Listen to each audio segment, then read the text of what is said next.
and I am going to pass it over to Jen. Well, hello, everybody.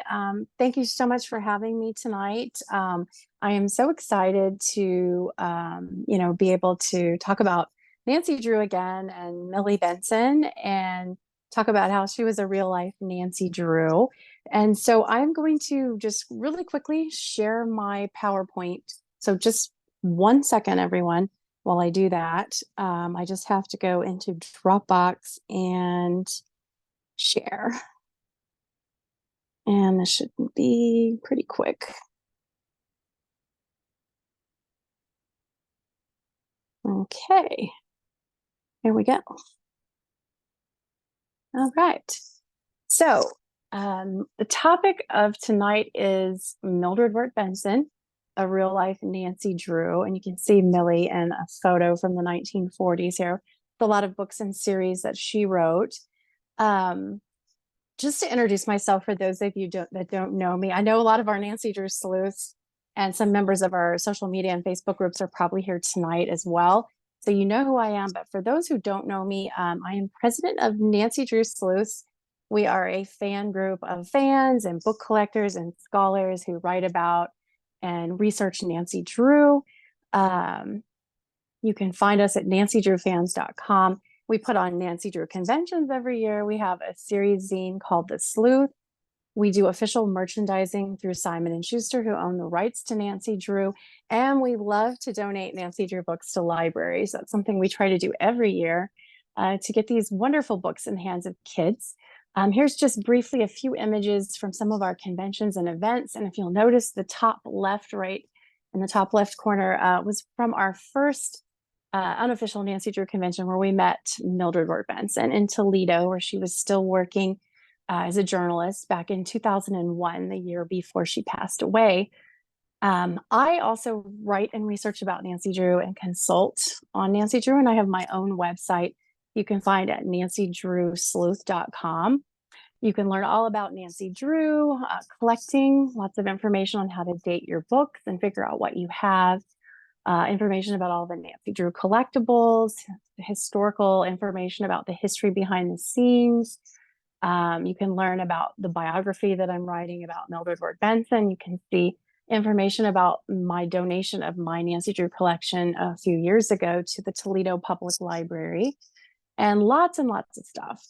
I have published a book called Clues for Real Life, The Classic Wit and Wisdom of Nancy Drew. I've written about Millie in several publications, what it means to be an American. And through Smithsonian sponsorship, I wrote an article about Nancy Drew and Millie, and the Saturday Evening Post published it as well. I've written for the LA Times. So I've written some interesting articles out there about Millie Benson while I'm kind of writing her biography. Forgive all the rats running around the collection. This was taken at Halloween time when I had one of my annual Nancy Drew Halloween parties. But this was some of my collection, some of it as it existed back in the day before I donated it, running the gamut of really vintage on the far left to modern on the far right. And then on the far right in this one, the really modern stuff that's still in print today, most of it, and foreign editions, Nancy Drew printed in other countries in different languages. I mentioned that I donated my Nancy Drew collection to the Toledo Public Library. That was in 2019. They were renovating, and I had already discussed with them possibility of donating everything. And long story short, they were doing this renovation and could carve a space out for my collection. So it got donated much earlier than I would have ever intended. But if you ever are in Toledo, Ohio at the downtown library, you can go into the mystery room and you can check out the collection and learn a lot about Nancy Drew and her history. So let's move on to my presentation. So I'm going to be talking about the history behind the mystery, specifically about the original ghostwriter for Nancy Drew. You may not know, but since 1930, there have been over 600 cases solved. There's been a lot of Nancy Drew books published in the classic series and lots of spinoff series over the years. So if you're itching to try Nancy Drew or catch up, there's a lot of books out there for you to collect and read.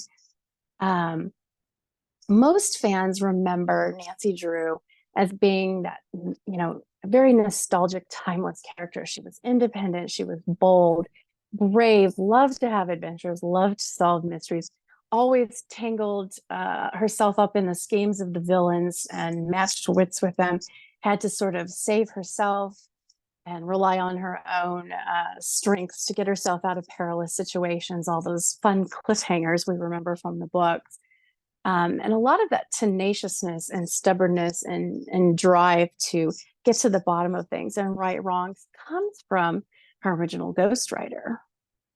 But before we get into talking about Millie, we need to talk about Edward Stratemeyer. He invented Nancy Drew. He was the one that came up with the concept for the series and had Millie in mind to write it. He formed what was called the Stratemeyer Syndicate in 1905, the year Millie was born. And what his company was basically was like a book packager. He would create the story ideas and the concepts, but he would farm them out to ghostwriters, sort of a model he had experience with and learned a lot about when he worked at Street and Smith and several other publications before forming the company. And so he would hire ghostwriters to write stories in the different series that he created, and he would find publishers to publish them. And the ghostwriter model was basically that these ghostwriters would sign away the rights to the stories, the pen name, the characters, and they couldn't use that in their own writing.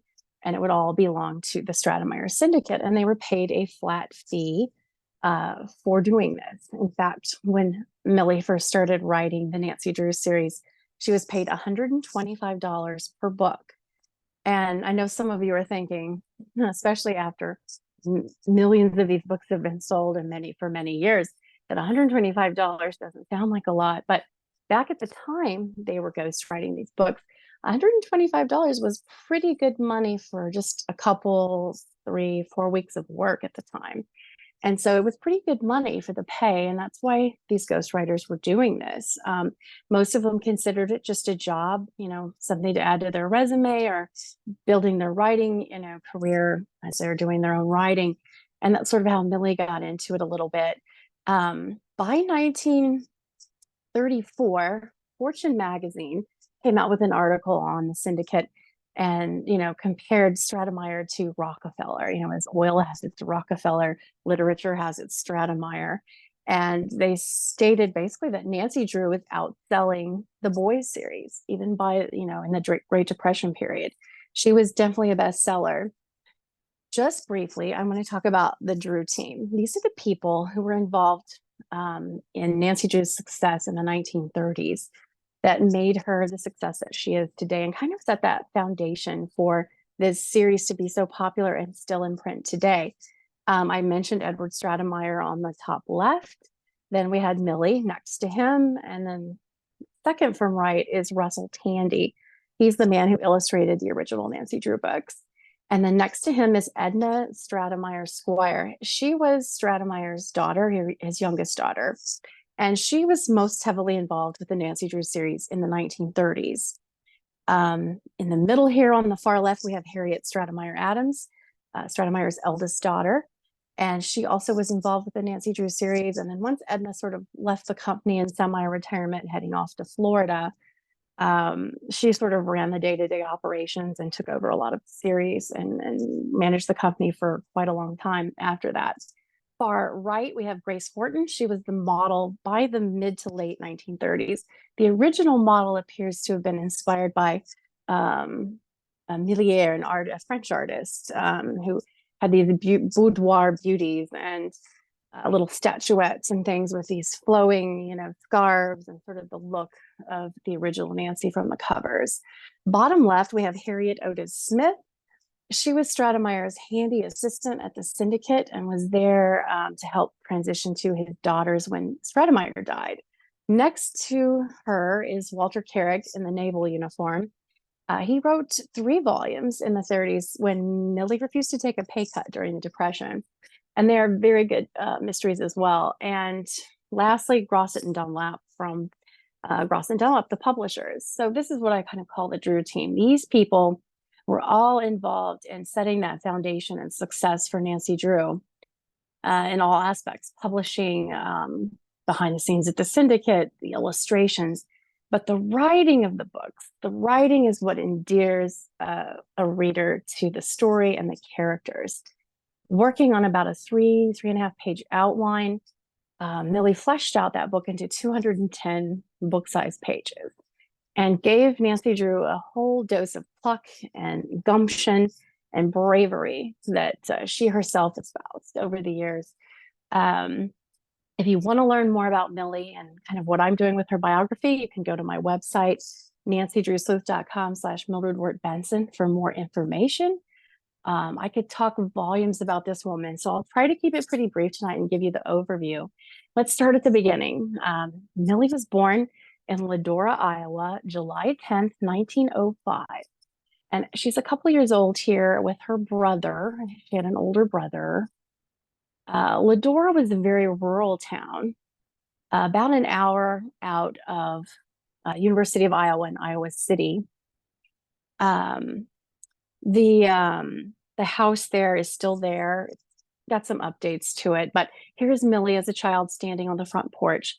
Her father was a country doctor and had a practice in town, but she would often travel with him around the countryside to see patients.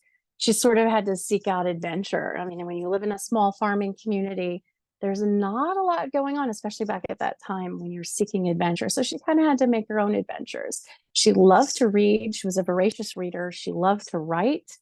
In fact, she proclaimed as a kid that she was going to be a great writer someday. She was just very enthused about writing. Her first piece, called The Courtesy, was published in this issue, the June 1919 issue of St. Nicholas, a very popular children's magazine at the time. She was 13 when it was published, and she won a silver badge and also got paid for her writing. And that just sort of hooked her. She was excited and thrilled to write more. She had other adventures around town. This Jenny airplane landed one day in a field near their house, and she scraped up her allowance and rushed over to the pilot and paid for a flight in this old Jenny, and was trying to scrape up more allowance after the flight when her father found out what she was up to and put a stop to it. You know, little girl shouldn't be doing dangerous things, right? But Millie had a lot of zest for adventure. In fact, she graduated early from high school and went off to the University of Iowa. Then it was called State University of Iowa in Iowa City. And here's an old postcard of the campus. She went off to college. She was a swimmer. She played other sports, but her favorite were swimming and diving. And here's some images of the swim team and Millie on the right in her swimsuit. She was a champion diver. Here is her swan dive over the Iowa River. Such a cool photo that they have at the archives there at the university. Not only was she involved in athletics, she was involved in various clubs. There was a cosmopolitan club with a lot of international students that she was real interested in being a part of. She wrote an editorial that's pretty famous for the student paper, which she wrote for the student paper and also did the yearbook, called Our Sardines. And she railed against the fact that the men had a nice new giant swimming pool while the women had to stretch their limbs in a tiny little old pool. And she wanted, obviously wanted more equal facilities. And that was back in the 1920s. How did Millie come to write for Stratemeyer? Well, she'd been writing lots of short stories for various story papers, St. Nicholas, Lutheran Young Folks, and other denominational kind of newsletters and papers. But she hadn't really broke into book writing yet. She got her degree from the University of Iowa, traveled around Europe, went to New York City. She had answered an ad that Edward Stratemeyer ran in The Editor back in April of 1926. And this is the ad that he ran. Stratemeyer was looking for more youthful writers and with youthful perspectives, especially. And it was this advertisement that got Millie to contact Edward and also Franklin W. Dixon, as in Leslie McFarland, the Canadian author who ghosted a lot of the original Hardy Boys books. And so Stratemeyer wrote back to her. He was interested in the samples of work she had sent, but he didn't have any writing for her right then. So she went back to Iowa and started to enroll in the program for getting her master's in journalism. She was the first student to be in that master's program and get the master's degree in 1927 at the University of Iowa. And Stratemeyer by then wrote to her about writing for his Ruth Fielding series. There was a few more volumes she would write in this series that she would pick up. And this was the first one, Ruth Fielding and Her Great Scenario. And this particular book is at the University of Iowa. It's her author's copy. She's inscribed it about it being the first one that she wrote. In fact, Iowa has all of her author's copies now. After her daughter passed away, they were donated per Millie's wishes. And so, anyhow, she had read this series as a kid. She always kind of preferred the boys' series, though, because she found them more adventurous. And she found a lot of the girls' series out there to be what she called namby-pamby, where the girls were more domesticated, or they would take trips, or they would be off, going to school, but nothing like Nancy Drew. Well, Stratemeyer had her writing for the Ruth Fielding series, and he had a new series concept in mind for Nancy Drew, though it wasn't called Nancy Drew at the time. So for several years, he was going back and forth with different publishers trying to sell this new series with this up-to-date American girl solving mysteries. And he had Millie in mind to write the series because he liked how she wrote of young girls, especially those of college age or younger, and felt like she could do a really fabulous job. And so by 1929, he had gotten Fawcett and Dunlap on board for this series and had reached out and hired Millie to write the series. This is how the books looked back then. The first three Nancy Drew books were published April 28, 1930. They had sort of this blank end paper, blue board book with no silhouette. A lot of you may be familiar with the blue books with the silhouettes on them. This is how they looked in 1930 through 1932. This was the release that she signed for The Secret of the Old Clock, the first book. And this is basically how simple these releases were at the time. Over time, it's kind of been a misnomer that these were sort of secrecy clauses, and they really weren't telling them they had to be secret about it. But I think Stratemeyer kind of expected that. But basically, they just signed away the rights to, the pen name, the title, the characters, and all of that for the flat fee they were paid. And I would sign these and send them back. I got the great experience of getting her to sign my book back in 2001 when we met her in Toledo. And then over time, through other collectors who have downsized, I have acquired all of the first 7 books that she wrote, signed. So these will eventually go to the Toledo Public Library with my collection there, but I'm enjoying them here at home right now. So Millie wrote the first 7 books, and then she wrote books 11, 12, 13, 14, 15, 16, 17, 18, 19, 20, 21, 22, then 23, 24, 25, and then there was a break, and then she came back and wrote number 30, The Clue of the Velvet Mask. So those are all of the books and how they originally looked when she wrote them and they were published. You may be wondering what happened to books 8, 9, and 10. So I'll briefly tell you about that. In 1931, they wrote to her about doing a pay cut during the Depression. And let me just backtrack a little bit. Right after the Nancy Drew books debuted, not quite 2 weeks later, but Edward Stratemeyer passed away of pneumonia, and everything was just kind of up in arms. It was the Great Depression. His daughters were trying to find a buyer for the company, but because of the time that it was, they really couldn't find a suitable buyer. There was a fan that loved Stratemeyer's work that offered to buy the company, and they didn't really take him seriously. So the sisters, Harriet and Edna, decided to carry on their father's work and legacy, which was pretty amazing for the time, because 2 females in 1930 running a company in a very male-dominated publishing industry was almost unheard of. So it was pretty amazing what they did. So they stepped in. Stratemeyer's assistant, Harriet Otis Smith, kind of helped contact the ghostwriters and keep things running while she was sort of teaching the sisters how the company ran and what to do. well, they fully took it over pretty soon after that. And so, anyhow, once the sisters took over, their management of the company was a little different than their father's. They didn't quite finesse the ghostwriters as much as Stratemeyer had. They were more perfunctory and businesslike, and Stratemeyer was too. But he had a way with his ghostwriters of praising them for what they did write well and criticizing very nicely what they didn't write well. And the sisters weren't quite, they didn't have that finesse.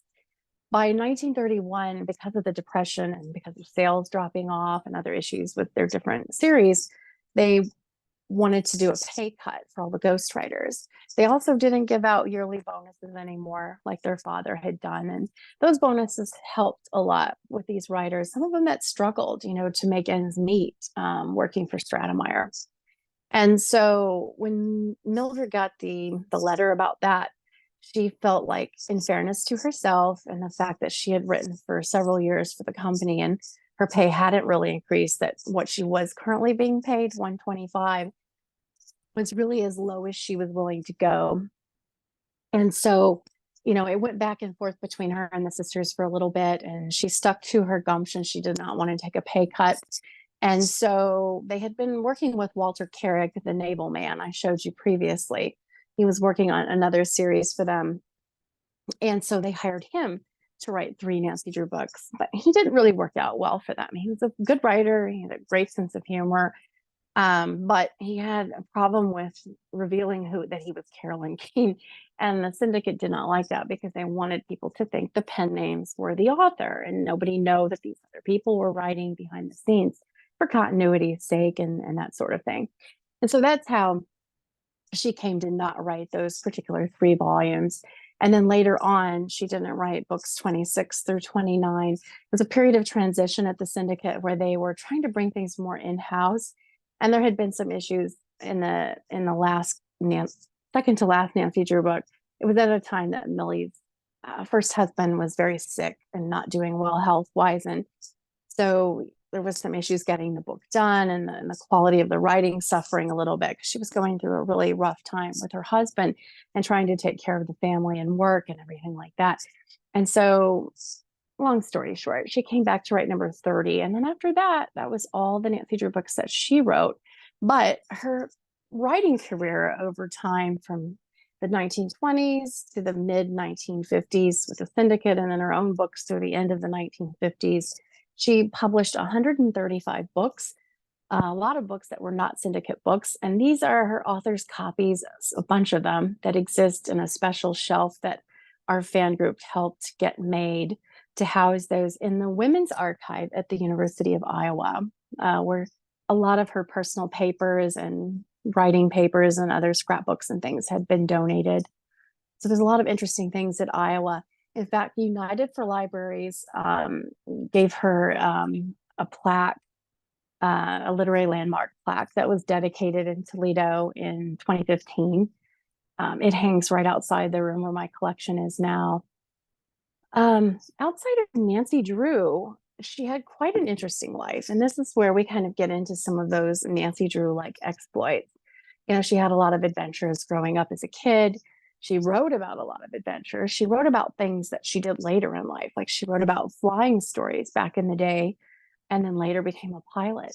But in 1940s, she went to work at the Toledo Times, and then later that was absorbed by the Toledo Blade, and worked from the 40s until 2002 when she passed away. So she was a journalist for many years. Early on, she was a court reporter for the courthouse and city beats. She was always sort of shaking down what was going on downtown. She even sent the mayor running out of his window in his office because he didn't want to deal with her. She was extremely tenacious and always got the story.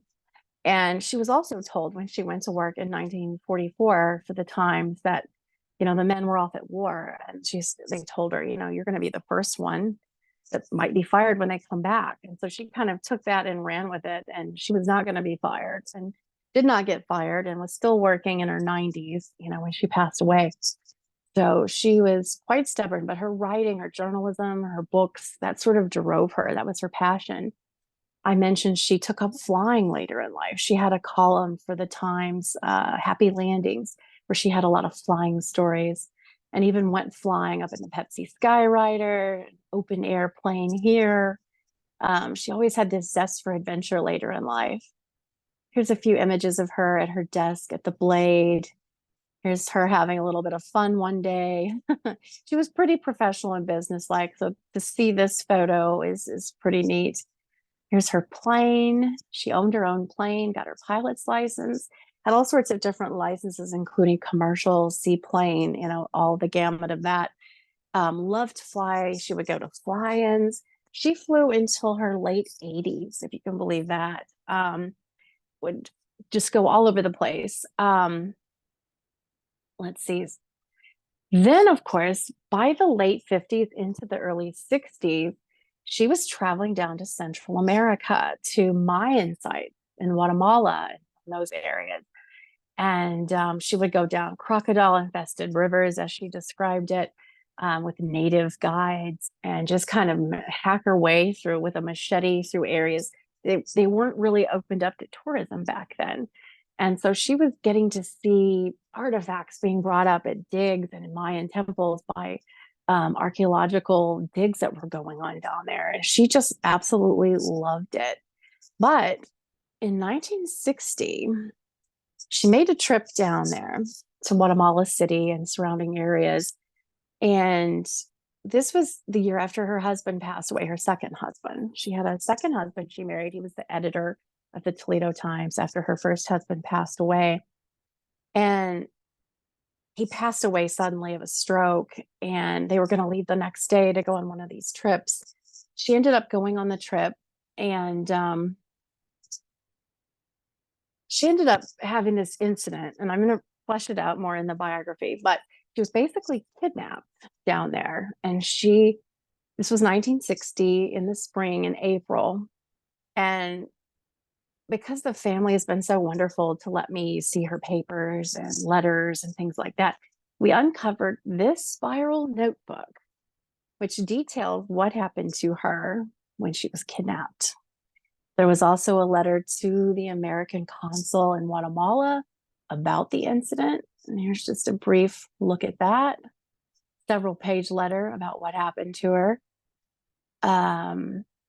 So that incident, her trying to piece it together, she ended up making a lot more trips down there over the years. Some for, the reason she was going in the first place. She wanted to learn about the culture. She wanted to see the artifacts. She just absolutely loved it down there. And she wanted to explore. But after the kidnapping incident, which she could never quite put her finger on, like Nancy Drew couldn't, she wanted to try to figure out what happened to her. So she kept making repeated trips back and sort of looking into things for a little bit until she kind of let it go. But when it happened to her, she actually sort of thought to herself, oh my gosh, and this was 1960. She was 54 years old. And she was sitting there saying, what would Nancy Drew do?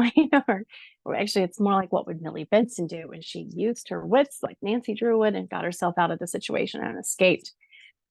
Interestingly, the next year she goes down in April, same time of year, 1 year later.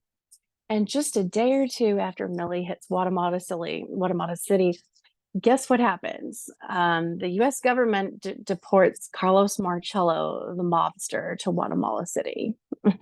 So media has descended on the place, and there's Millie in the thick of things. And that's something interesting I'm chasing down. She's always had some interesting adventures throughout her life. So between the journalism, checking down the city and courthouse beats, writing all sorts of wonderful columns and articles over the years, the flying, the archaeology trips, all of the adventures she wrote about, she actually applied to be a journalist in space with NASA back in the 80s.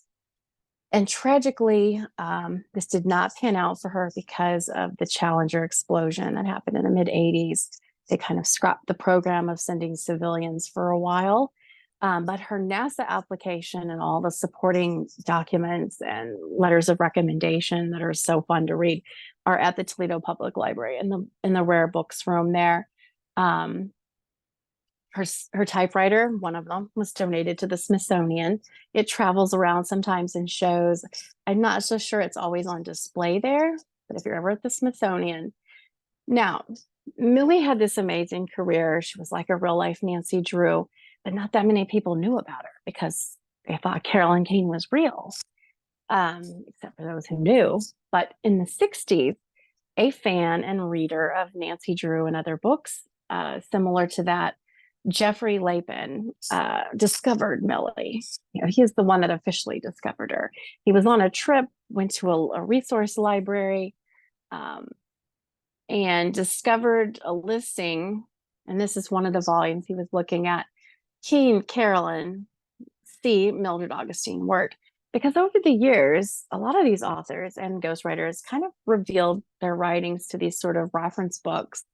So he kind of put the clues together and figured out who she was, realized all these different series she had written under pseudonyms, her own books, went and bought all kinds of books up to add to his collection.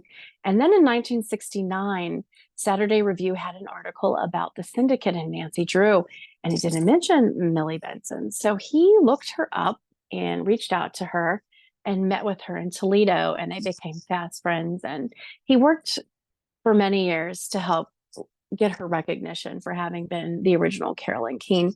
Because by the 70s and 80s, there was a lot of publicity out there with Harriet Adams and the syndicate, where Harriet claimed she wrote all of these books that Millie had written. And you can discuss the semantics of legal copyright ownership and all that sort of thing. But Harriet did her part behind the scenes to kind of bury what a lot of the ghostwriters did. And you can understand that. She wanted to maintain a balance with the pen name and that sort of continuity and not have people know there were ghostwriters. But it led to the opposite side of things, where people had more zeal to out these ghostwriters and show the truth. Millie was known maybe locally by some people, because here's a 1931 article from the Cleveland Plain Dealer when she lived in Cleveland before moving to Toledo. And it does mention her work for the syndicate.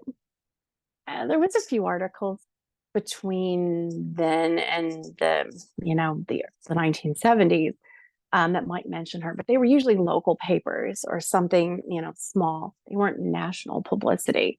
So how did she get recognized? Well, in 1980, there was a lawsuit between the publishers of Nancy Drew. The syndicate had been publishing all these books for years with Grosset and Dunlap, and they were unhappy with royalties and some other issues. So they basically switched publishers to Simon & Schuster, who currently owns the property and the rights to Nancy Drew. And so they started publishing Nancy Drew, continuing the series. So we had 56 hardcover books. And then when Simon & Schuster took over, it was 57 onward. And so Grosset didn't like that, obviously. So they sued Gulf and Western, which was the parent company of Simon & Schuster and the Stratemeyer Syndicate, and it went to federal district court. Grosset and Dunlap, in a nutshell, basically tried to establish copyright over the series that they had published so that they could keep continuing to publish all the books. And they used the artwork as a sort of a lead into that, because they had provided the artwork, so they had some sort of copyright rights. And then they also brought in Millie to testify. And through just a strange set of circumstances, they had been talking with her about, they had acquired a series she wrote called the Penny Parker Mystery Stories, and one of her favorite series. And they had acquired that from different publishers that held it over the years. And they were talking about maybe reviving that series, especially if they lost the Nancy Drew series. And then she said to them, well, I wrote the original Nancy Drew books. And they were like, light bulbs went off, and they brought her in to testify in court. She hadn't seen Harriet Adams in years. Harriet is reported to have said to her, "I thought you were dead," when she saw her at the trial. It's a lot of drama. In the end, Simon & Schuster got the right to continue to publish anything new, and Grosset had the right to reprint all of the books they had previously published. And it was kind of left at that. But she really didn't get publicity for being there. It wasn't reported on in the newspapers. The papers were focused more on just the outcome, not the individual witnesses. and also the 50th anniversary of Nancy Drew and all the fanfare for that. So it didn't really make the papers in a national way. It wasn't until 1993 that there was a Nancy Drew conference at the University of Iowa. They kind of discovered they had a famous alumna and they wanted to induct her into the Hall of Fame. And so a conference developed around the whole thing from Carolyn Dyer and Nancy Romoff, the organizers there. Carolyn was a journalism professor there. And they put together this amazing conference. And the publicity for the conference was all across the nation and other countries. They had Millie on the radio doing interviews. It was just massive, widespread publicity. And ABC, Peter Jennings had Millie as his person of the week. And it's a real fun interview to see when she's talking about the writing of these books. And she's like, I just put a sheet of paper in the typewriter and let it roll. And then she's talking about how she's going to be picking up a pen when the Undertaker walks through the door. And she almost literally was doing that years later. But she got all kinds of publicity for this, got permission from Simon & Schuster to out herself officially as Carolyn Keene. And the archives there at the University of Iowa has, like I mentioned before, all of her papers, and you can go and research and look at things, and it's just amazing. She passed away the year after a bunch of us met her there in 2001. She passed away in May of 2002, and just she's buried there in Toledo. And I wanted to just show you the headstone that has the Nancy Drew silhouette carved on it. Or her daughter had that done. We'll kind of transition into the afterlife here, which is kind of interesting. I'm a bit of a skeptic like Nancy Drew about ghosts and things, but in 2022, I caught a Google News alert on Nancy Drew, and it was Heather Dennis at the Toledo Blade writing about Blade journalists still looking for their next big story after death, and I was kind of puzzled. So I read the article, and it mentioned that a security guard thinks that Millie and perhaps some of the other people that were there back in the day may be haunting the paper and the old Toledo Times building across the street. And so I, of course, had to contact the writer and see what this was about. Nancy Drew never believed in ghosts. She tangled with the ghosts who weren't really ghosts, and Hidden Staircase, the Ghost of Blackwood Hall, the Mystery of the Tolling Bell, even Nancy Drew ghost stories. But she didn't believe in ghosts, and I probably got that from her. But this is the old Toledo Times building in Toledo, where she worked for many years before switching over to the Blade. Last year, on our way to our Cooperstown Nancy Drew convention, myself and several other people, and one of the children's librarian services coordinator was there, and we got to sort of tour the old Toledo Times building. It's kind of crumbling away. The reporter met us there, and the ghost hunter that was there. He brought out his ghost hunting equipment to see if we might, sense anything or find anything. We didn't really. There really wasn't much that we sort of sensed or saw. But we had an interesting experience learning about how this ghost hunter operates through Haunted Toledo. And then Heather wrote an article about our visit and, the ghost hunting experience.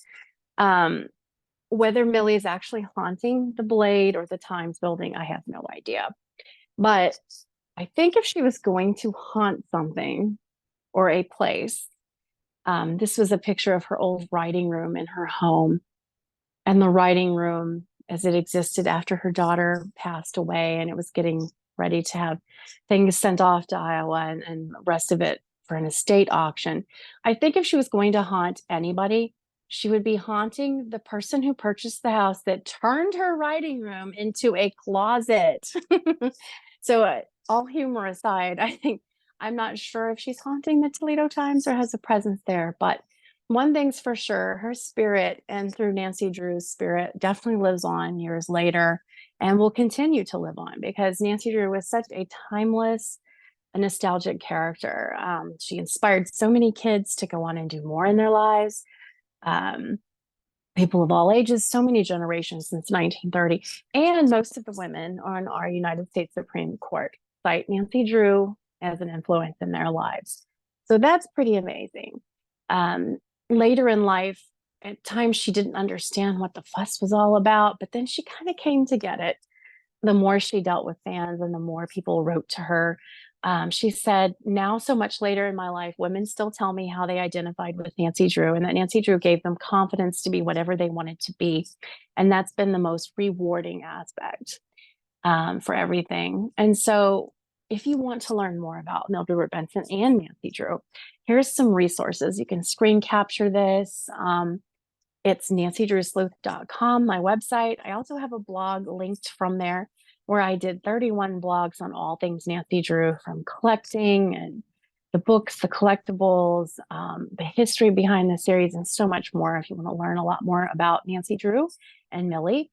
And then if you can get to Toledo, you can go and view the collection there and see all of the artifacts they have related to her in the rare book room.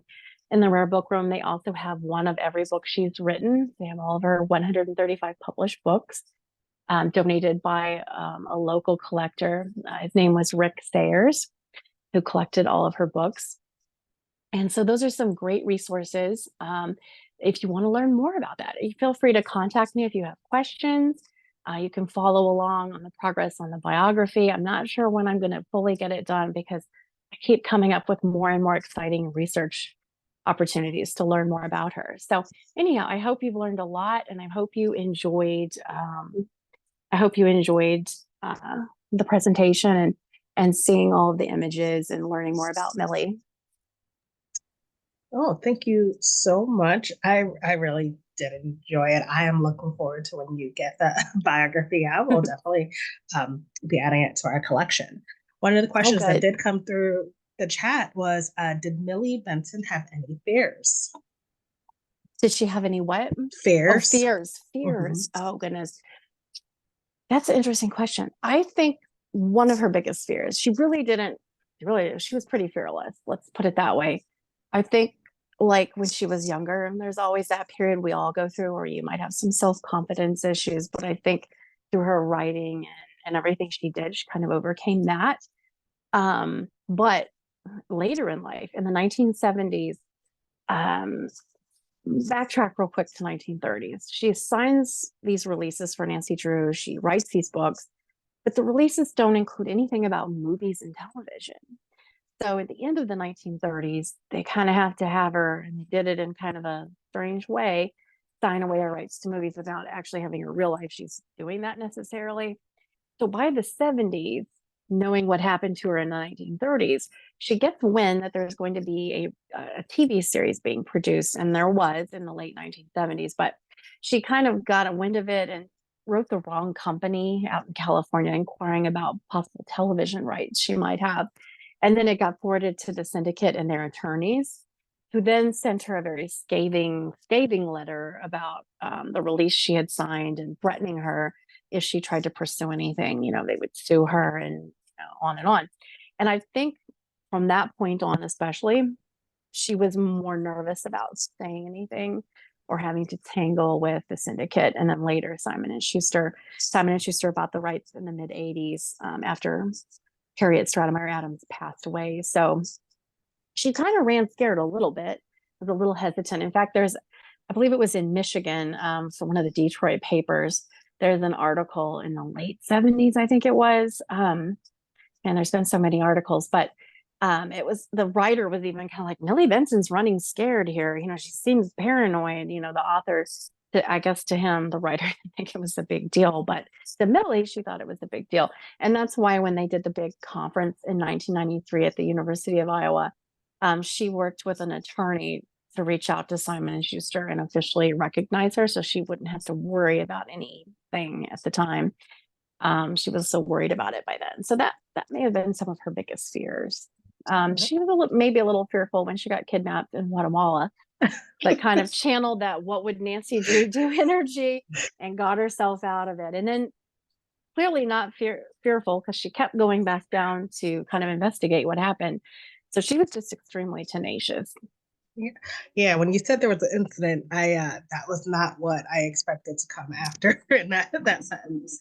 I know. Yeah. Someone else wants to know, is there a marker at the home she was born at?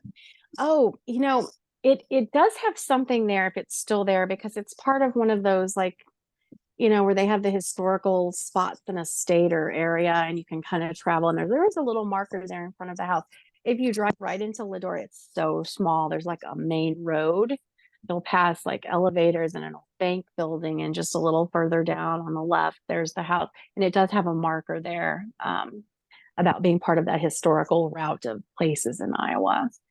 So there is Okay, something there. Yeah. cool. Was there a serious quote unquote Bible, so to speak, about Nancy could do and what her traits could be were? So I guess like so there could be consistency throughout the different Oh, like a writings. Yeah, Yeah. so the syndicate at one point did put together, this was down the road a bit, when they were revising all of these books that started in the 1950s, the late 1950s, they started revising the older ones. And we had a lot of people on the staff that were working on the revisions and, all the new books. And so they kind of came up with they kind of had like a card catalog where they had those cards that they wrote things on about the different characters, and they had little sheets and things that you can find at the New York Public Library, where all the Stratemeyer archives are right now. That's a really neat resource if you're ever in New York City, to check out the Stratemeyer Syndicate archives. But all of that most of that is there. And so, yeah, they did at one point do that. But in the beginning, in the 30s and 40s, they kind of kept up some continuity with the outlines they would send to the ghostwriter, and the ghostwriter would sort of, had been writing each one for the different series, like for Nancy with Millie, and would kind of remember and keep up with things. Yeah. Okay. Were any of the Penny Parker books digitized? I'm wondering, do you mean like turned into ebooks? There is it Project Gutenberg, I think, or some of those. They do have digital copies of the Penny Parkers, I believe, because I don't think the copyrights ended up getting renewed and eventually went out of date on those. So you can find digital copies of all the Penny Parkers. You can go to a site like eBay if you want the actual vintage books. And you can basically, they're not all easy to find, but you'll see a handful or two on any given week of the Penny Parker series at eBay if you want to collect a vintage one. Cool. And you touched upon this a little bit, but someone says, I've heard that when she was older, she didn't like to speak about her writing Nancy Drew series, and that might be because of all the legal troubles. But was that factor fiction kind of thing? I think, every blue moon she would get somebody talking about her in some piece, like a local thing. And she would kind of humor that a little bit. But by the 90s, when she was outed publicly, that's when all the massive publicity set in, and all the people descended on Toledo, constantly wanting to stop by the Blade and get her to sign books. People would send books to her hoping she would sign them and mail them back. And at one point, she just couldn't do that anymore. She would get just gobs and stacks of fan mail to the paper.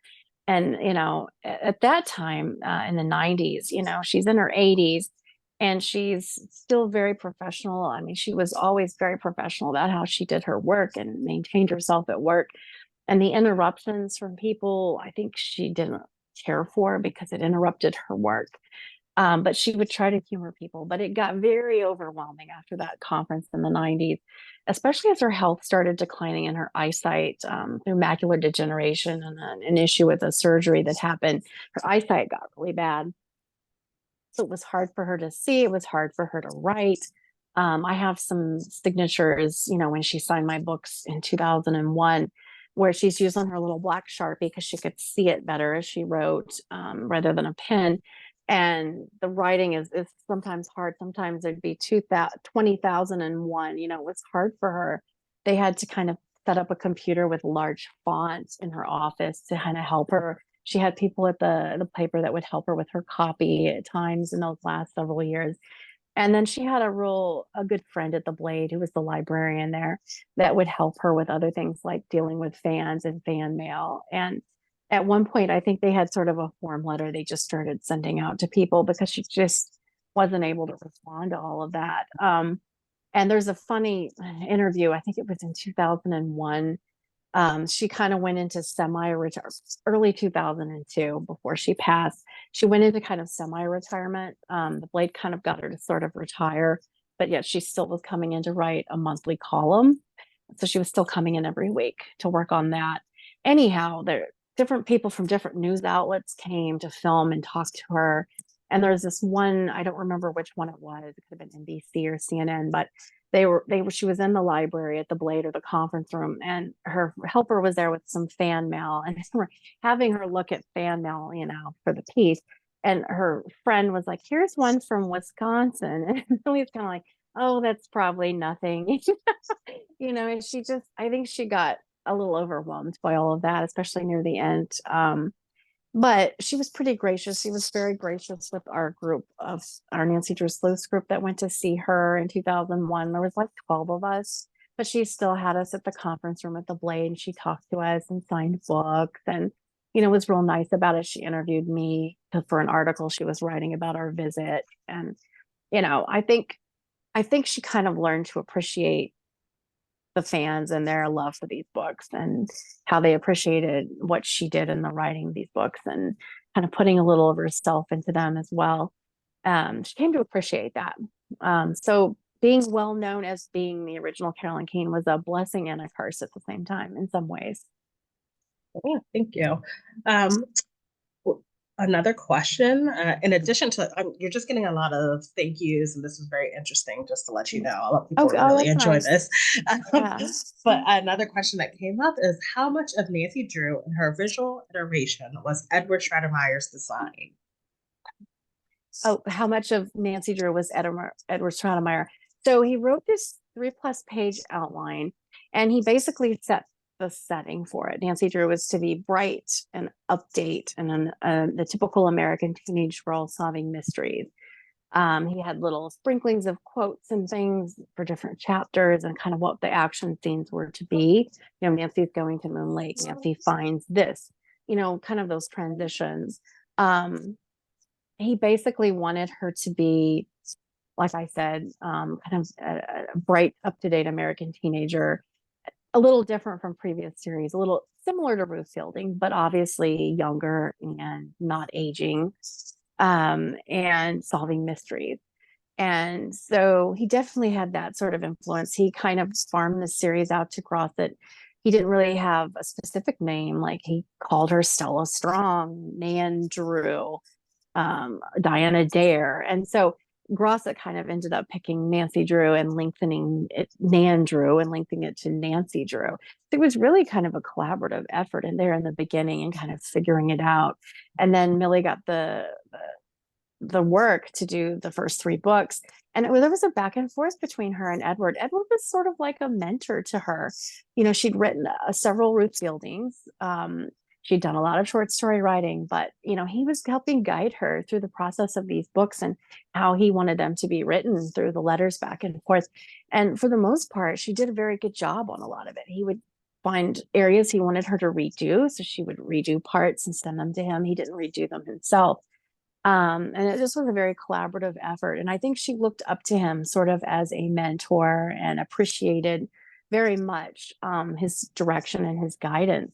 Her style of writing was definitely influenced by Stratemeyer, and that kind of old melodramatic Stratemeyer style with the cliffhanger endings and all of those trappings. She also was very inspired by the sort of mysteries and writing in the old St. Nicholas, where some of her interesting authors had written stories in there that she followed. And so those were sort of all those kind of connections. The outline would sort of, I guess, come to about 10 book size pages.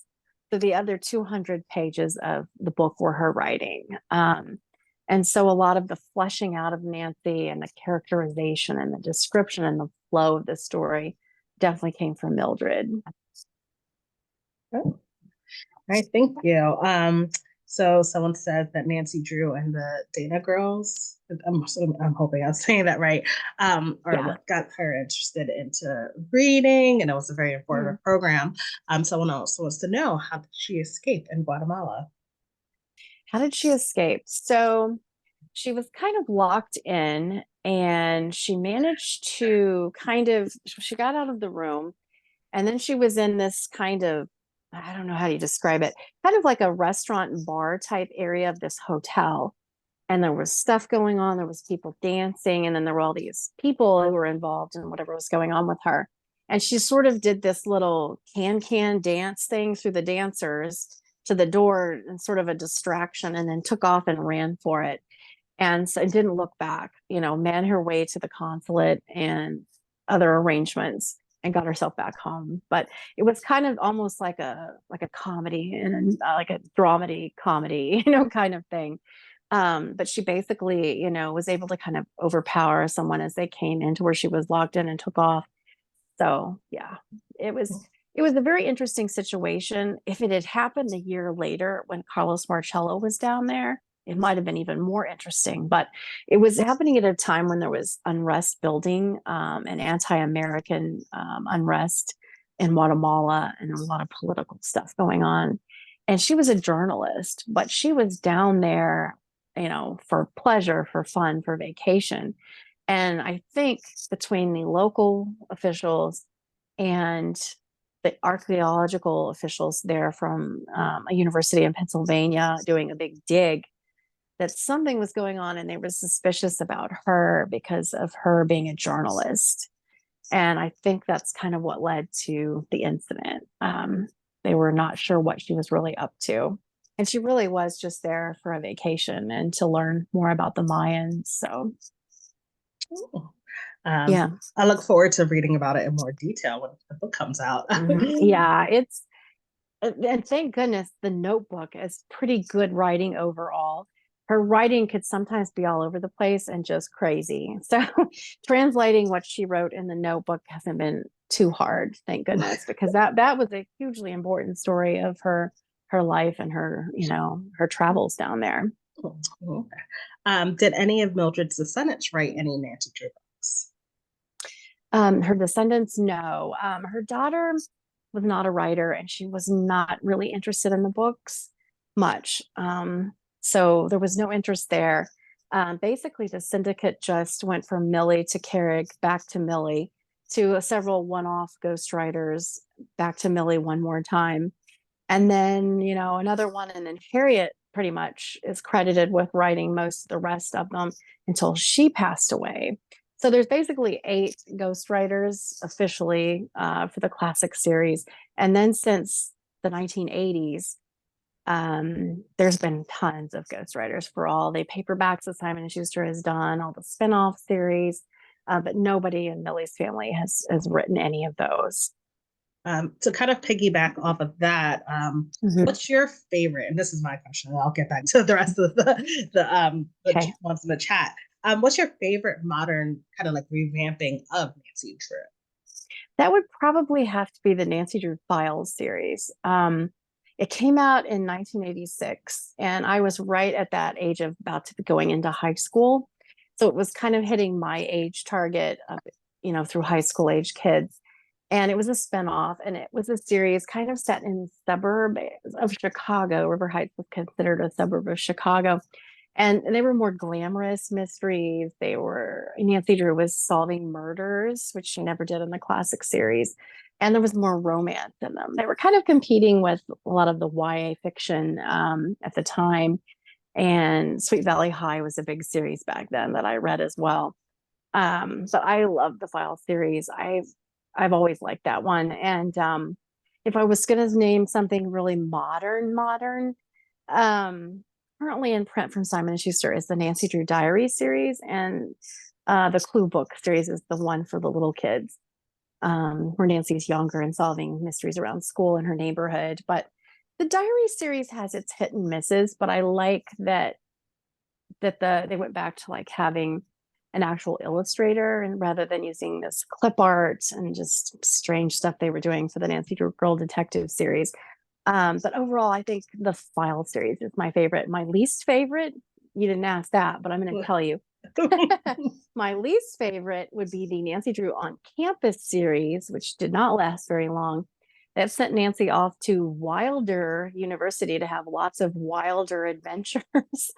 They were more about college angst and drama among her and her friends at college, and dating and all those sort of issues that the syndicate kept out of the Nancy Drew books, divorce, drugs, all sorts of things that they didn't keep in the classic books, kind of entered into this series. One of the characters, one of Nancy's friends, has sex, and there's the fallout from that. And there's all this drama. And she breaks up with Ned. They had an 800 number you could call to see if you wanted to keep Nancy with Ned or break up with him. And apparently, everybody wanted her to break up with Ned. Maybe they just did it for fun, but really wanted her to break up with Ned. I don't know what happened behind the scenes, but she broke up with Ned, and the mysteries were kind of like the backdrop to that. It was all this other stuff. And I just thought it was kind of ridiculous.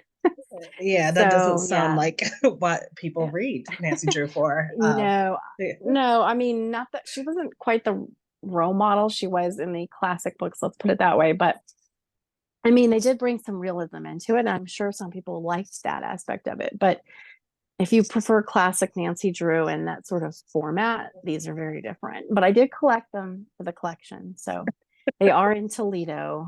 If anybody wants to check them out. I know we'll have a few minutes. So it is 8:01. Is it okay if we finish just answering a couple more questions? Yeah, no problem. I'm available as long as you need me. Okay. So the next one is, I believe I read somewhere that Millie was particularly fond of The Hidden Staircase. But in meeting her, Jenn, did you get a feel for what Millie's favorite Nancy Drew book she penned? And do you have a favorite? So I've heard her say that a lot about Hidden Staircase, and I think I know why. It's one of the most, at least of the early ones, one of the most sort of suspenseful ones, with that sort of spooky old house and the ghost haunting the house, who's not really a ghost, but the secret passageways, the hidden staircase, all that spooky stuff. And I think that was fun for her to write, because it's like the old masters she would read, the detective old masters she referred to, who wrote about those kind of mystery trappings, those gothic suspenseful type things. She did really like writing that book, and that was a favorite. She also has said that the bungalow mystery was kind of a favorite in a way, because the intro scene to that book, Nancy's on the lake with her friend Helen Corning, and a big storm rages in, and they often had storms in these books that would drive the action. And the swimming and the whole scene, she was a swimmer and a diver, and a lot of her short stories involved swimming and, scenes similar to that. And so to her, that was fun for her to kind of write that sort of perilous scene in the beginning of that book. So she's talked about that one. And then as far as books I like, Hidden Staircase, also a favorite. And my other second favorite would be The Secret in the Old Attic, because it's another one of those, spooky house, secret passage area, the secret room, the skeleton in the wardrobe, spooky spiders, the whole search for this sheet music, and the whole mystery, and the factory, and this creepy, crazy villain, Butchie Trot. This is the whole thing that's fun. So yeah. Yeah, those are the ones you recommended that I dived in for. Yeah, I remember. Okay, good. I hope you liked them. I did. So going a little bit back, so my mom, she was born in Jamaica, and because like in the hills, she had to stop school in fourth grade to help on the farms. But one of the things she said, Nancy Drew gave me my education because she had those books. So she grew up just like reading them, and she always tried to make me read them. And I was like, I'm not going to until you read them. So you recommended those. Neat. Well, that's good. She says thank you for getting me to well, tell her I'm glad you did. Speaking of Jamaica, every once in a while I get Google News alerts where there's articles in some of the Jamaican news about Nancy Drew, or a school there talking about Nancy Drew. And I always thought that was really neat. Yeah, and you said that in part of your collection are ones that were published in different countries as well. So it's made its way worldwide. Yes. So I had another one is, I know some people prefer the originals over the revised text, or vice versa, for varying reasons. But would you agree that Nancy was generally more spunky in the originals? And what, if any, did Millie think about the revised text? So the originals, definitely more spunky. even her housekeeper, Hannah, in the very first several was more just a housekeeper, but brush and, she would use her broom to kind of whack at villains or just kind of shove them out the door. Yeah, they toned Hannah down, but they toned Nancy down too after a while. But definitely 1930s Nancy Drew, more rough and tumble, more disrespectful to like police officers. She kind of thought some of them were stupid because they couldn't figure it out. And here she is, 16 at the time in these books, the early ones, having to solve the mysteries the police force can't figure out. So, she was definitely a little less respectful, but always respectful to her father and people she considered an equal. Over time, of course, she got toned down, and the local chief of police, Chief McGinnis, became like a equal to her. And he always say she bested his men on the force and should join the force. But definitely more spunk, more independence. Later on as the series went on, you saw Nancy relying more on her friends and help, like especially Ned helping her get out of scrapes. Where in the originals, in the 1930s, Nancy relied less on her friends until Bess and George showed up, and then relied on them a bit more. But Nancy also packed heat. She used a gun in several volumes. She also punched a villain in the original of Shadow Ranch. She didn't have a problem doing sort of anything like that, and she was very fearless. So yeah, definitely more spunky in those original ones. And what was the other part of the question? What did Mildred think of any of like the Oh, newer the texts? revisions. Yeah. So she said different things about it.